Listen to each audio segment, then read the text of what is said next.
अडानी के अंदर सारा पैसा मोदी जी का लगा हुआ है। अडानी केवल फ्रंट है, अडानी तो केवल मोदी जी का पैसा मैनेज करता है, मैनेजर है। जिस दिन अडानी डूबा उस दिन मोदी जी डूबेंगे। अडानी दुनिया का सेकंड रिचेस्ट मैन नहीं बना था, मोदी जी दुनिया के सेकंड रिचेस्ट मैन बने थे। पूरे देश का एयरपोर्ट का जितना धंधा है, बिजनेस है, उसका 30% बिजनेस जो है वो मोदी जी के पास है। पूरे देश के अंदर ये इतनी गुंडागर्दी मची पड़ी है कि ईडी की रेड करा देते हैं, सीबीआई की रेड करा देते हैं, यहां बंदूक रखते हैं और कहते हैं या तो फैक्ट्री दे दे और या जेल जा। ये क्या चल क्या रहा है इस देश के अंदर। 2014 में अडानी जी की यानी कि मोदी जी की जायदाद 50,000 करोड़ की थी। 7 साल बाद इनकी जायदाद हो गई 11.5 लाख करोड़। मोदी जी इतना पैसा लेके कहां जाओगे? 11.5 लाख करोड़ रुपए की जायदाद, 7 साल में इतना लूट लिया आपने देश को।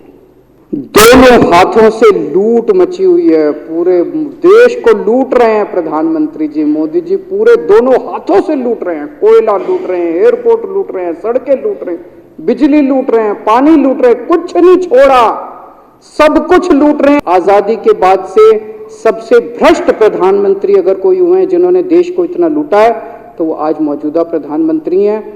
आप देख रहे हैं देश लाइव, देश की आवाज। आदरणीय अध्यक्ष महोदय, अभी कुछ दिन पहले बीजेपी का एक बहुत बड़ा नेता मिला मेरे को, उससे काफ़ी लंबी चर्चा हुई मेरी, और उसने जो जो बातें बताई वो इतनी चौंकाने वाली थी कि आप सब सुनोगे तो रोंगटे खड़े हो जाएंगे। उसने मेरे से पूछा कि केजरीवाल जी आपको क्या लगता है, मोदी जी अडानी की इतनी मदद क्यों करते हैं? मैंने कहा दोस्त हैं दोनों इसीलिए करते हैं। कहता बस इसलिए। कहता मोदी जी ने आज तक किसी के लिए कुछ नहीं करा, अपनी वाइफ के लिए कुछ नहीं करा, अपनी मां के लिए कुछ नहीं करा, उनके भाई गुजरात में रहते हैं उनके लिए, किसी रिश्तेदार के लिए कुछ नहीं करा,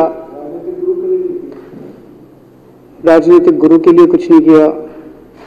वो अपने दोस्त के लिए इतना कुछ करेंगे, ऐसा कैसे हो सकता है? दोस्त पे इतने मेहरबान क्यों हैं? ऐसी भी क्या दोस्ती है आज के जमाने में? कौन कोई भाई के लिए कुछ नहीं करता, दोस्त के लिए कौन करता है? तो मैंने कहा फिर क्या मामला है? कहता आप खुद सोचो, इतना बड़ा क्राइसिस हुआ, हिंडनबर्ग की रिपोर्ट आई, चारों तरफ थू थू हुई, पूरा क्रैश कर गया अडानी ग्रुप। मोदी जी इतने स्वार्थी आदमी हैं कि अगर केवल मामला दोस्ती तक होता तो 2 मिनट में उसको साइड करते और कहते मेरा कोई लेना देना नहीं इससे। अभी भी उसको बचाने में लगे हुए हैं। कभी एसबीआई को कह रहे हैं इसको पैसे दो, आज अखबार में आया पीएफ वालों को भी बोला इसको पैसे दो। सारी एजेंसी अभी भी उसको पूरी तरह से उसको बचाने में लगे हुए हैं। तो मैं भी अचंभे में रह गया कि मामला तो कुछ अलग ही है। क्यों ऐसा भी क्या दोस्त हो गया कि दोस्त डूब रहा है और फिर भी उसको पूरी तरह से इतना बड़ा पॉलिटिशियन है, पॉलिटिशियन के लिए तो परसेप्शन सबसे इंपॉर्टेंट होती है। कोई आसपास वाला अगर कहीं वो तो आदमी कह देता है यार मेरे से मिलना बंद कर दियो कल से, वो उसको अभी भी बचाने में लगे हुए हैं। और उसने मेरे को बताया कि मैंने कहा फिर मामला क्या है? तो कहता है जी अडानी तो केवल फ्रंट है, अडानी में सारा पैसा मोदी का लगा हुआ है। मैंने कहा ये कैसे हो सकता है? ये नहीं हो सकता।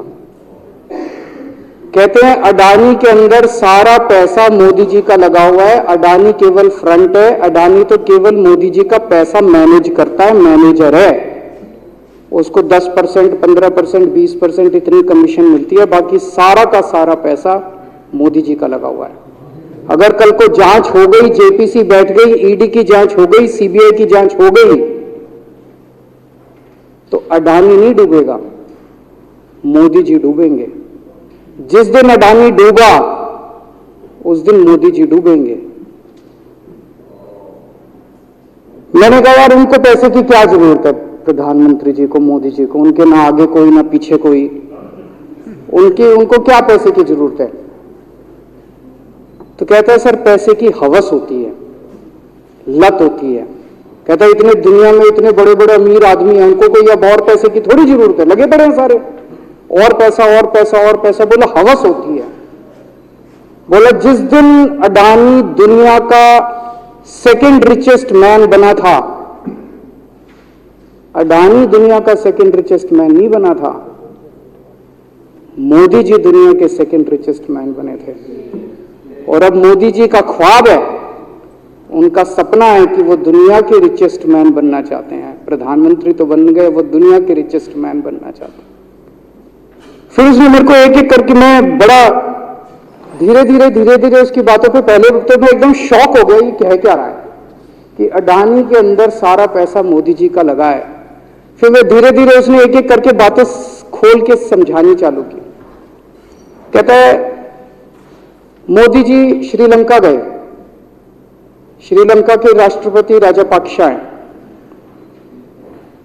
राजापाक्सा को मोदी जी ने जबरदस्ती करके वहां का विंड प्रोजेक्ट अडानी को दिलाया।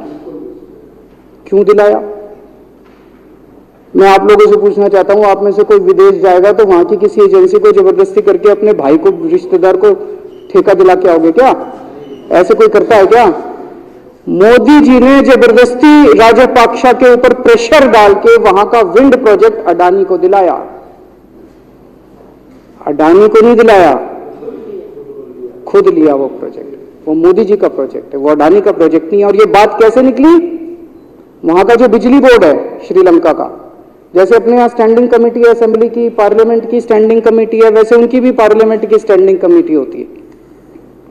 तो वहां पे पार्लियामेंट की, श्रीलंका की पार्लियामेंट की स्टैंडिंग कमेटी ने जब उनके बिजली बोर्ड के चेयरमैन को बुलाया और बोले तूने ये प्रोजेक्ट अडानी को क्यों दिया, तो उसने कहा जी राजापाक्सा साहब ने मेरे को बुलाया था, उन्होंने कहा मोदी जी मेरे पे बहुत प्रेशर डाल रहे हैं कि ये प्रोजेक्ट अडानी को दो। मोदी जी बांग्लादेश गए, बांग्लादेश वालों को बिजली खरीदनी थी, 1500 मेगावाट बिजली 25 साल के लिए। मोदी जी ने वो प्रोजेक्ट भी अडानी जी को दिला दिया। अडानी को नहीं दिलाया, मोदी जी ने वो प्रोजेक्ट खुद लिया।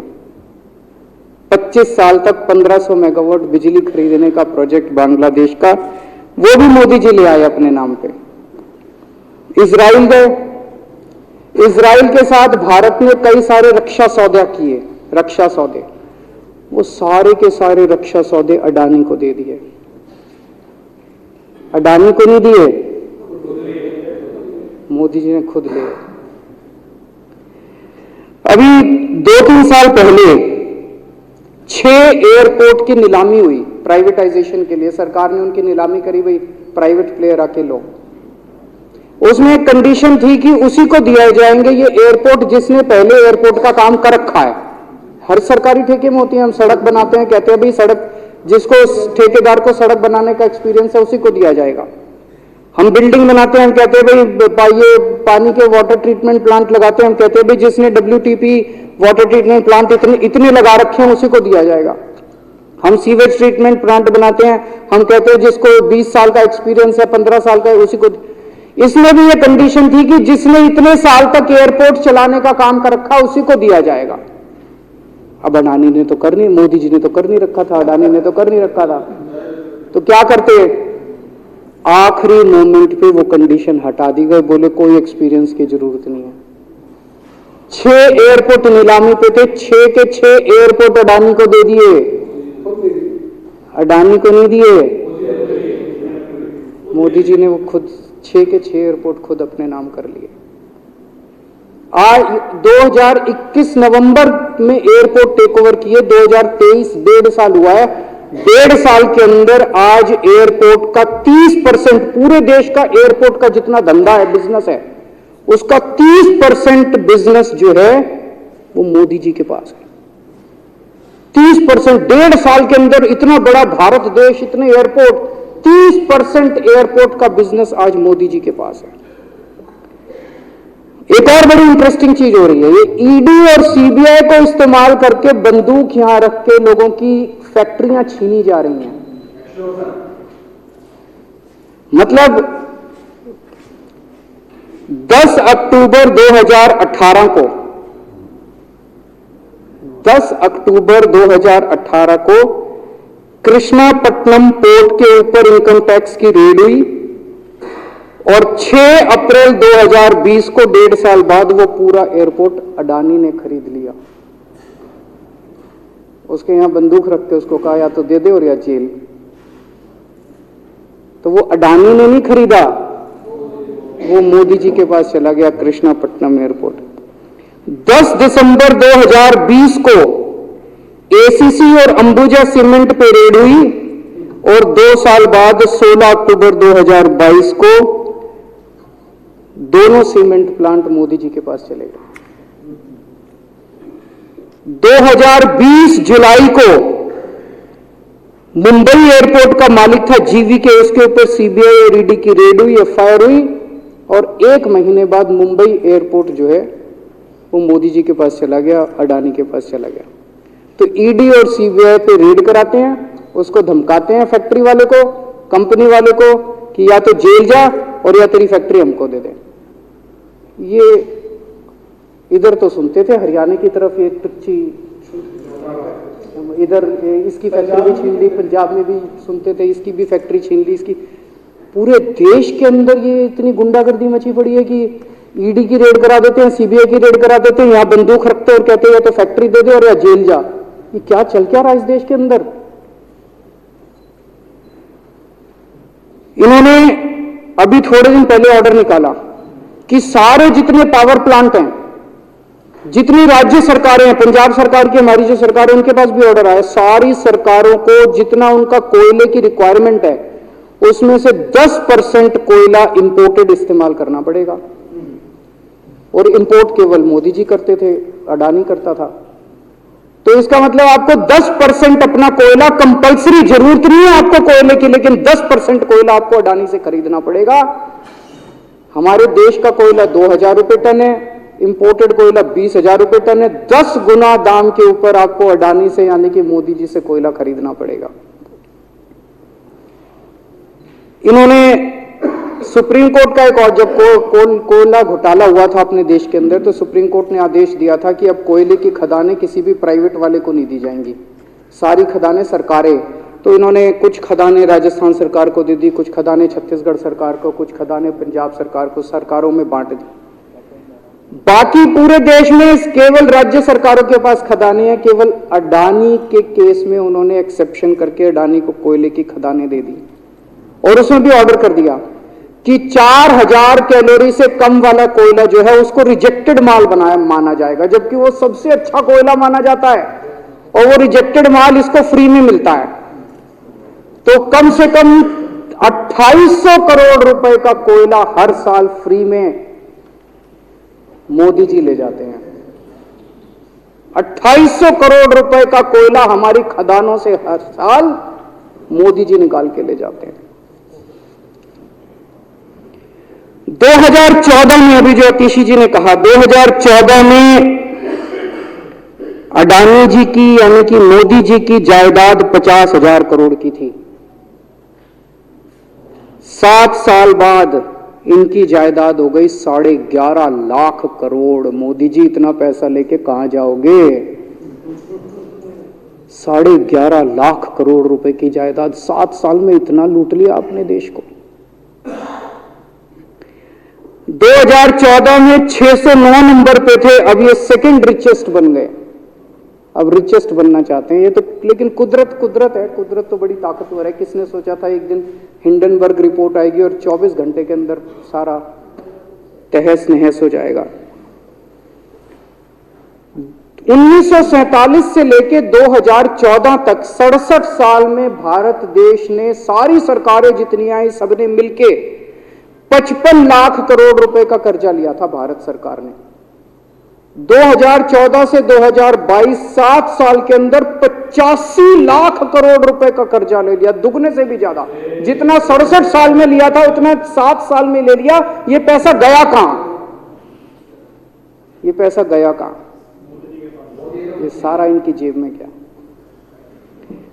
तो मैं जनता को कहना चाहता हूं, आप तो जीएसटी देते हो, अपने बच्चों का पेट काट के टैक्स देते हो, दूध पे, दही पे, हर चीज पे जीएसटी देते हो।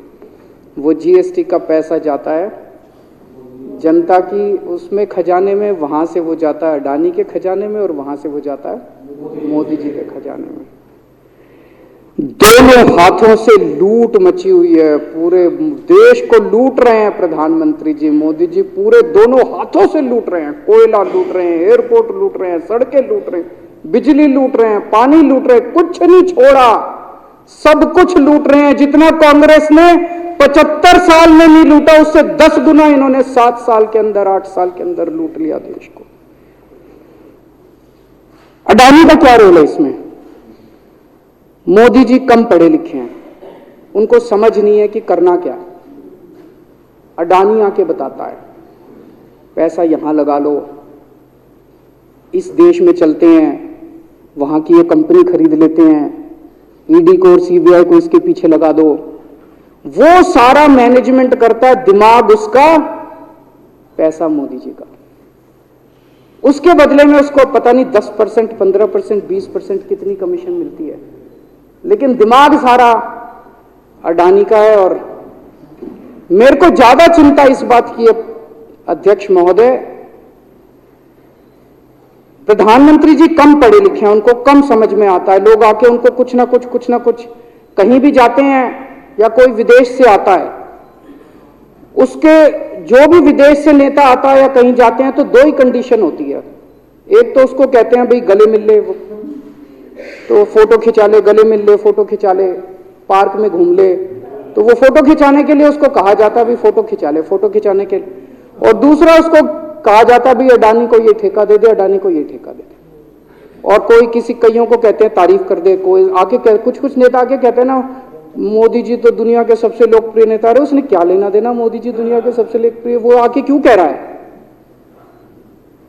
बदले में वो देश, ये जो गोरे हैं ना, बहुत चतुर हैं, बहुत चालाक हैं, ये ऐसे इतने भोले वाले नहीं है कि यहाँ पे आए और कह गए मोदी जी दुनिया के, वो पता नहीं किस किस चीज पे साइन करा के ले जाते हैं, पता ही नहीं चलता बदले में क्या साइन करा के ले जाते हैं। यही हुआ था 17वीं 18वीं सदी के अंदर हमारे देश में। वो ईस्ट इंडिया कंपनी वाले आते थे, उस टाइम के हमारे राजे महाराजे भी ऐसे ही अनपढ़ होते थे, उनको कुछ अकल होती नहीं थी।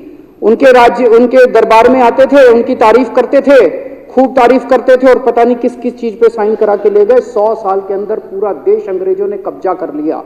वही हाल अब हो रहा अपने देश का कि हमारे कम पढ़े लिखे प्रधानमंत्री हैं, पैसे की हवस है, और मतलब जो भी आता है 2 लाइन उनके उसमें बोल दे, गले मिल ले, पार्क में घूम ले, अडानी को 2 कंपनियों का ठेका दे दे, बदले में पता नहीं देश का क्या क्या बेच दिया इन लोगों ने। बहुत चिंता है हम लोगों को देश की इस वक्त, जिस दौर से देश गुजर रहा है। मुझे लगता है कि आजादी के बाद से सबसे भ्रष्ट प्रधानमंत्री अगर कोई हुए हैं जिन्होंने देश को इतना लूटा है, तो वो आज मौजूदा प्रधानमंत्री हैं। और उसके ऊपर कम पढ़े लिखे हैं, उनको कुछ पता नहीं, कोई कुछ भी उनसे साइन करा के ले जाता है, किसी को कुछ पता नहीं चलता। मैं संजीव झा के प्रस्ताव का समर्थन करता हूं।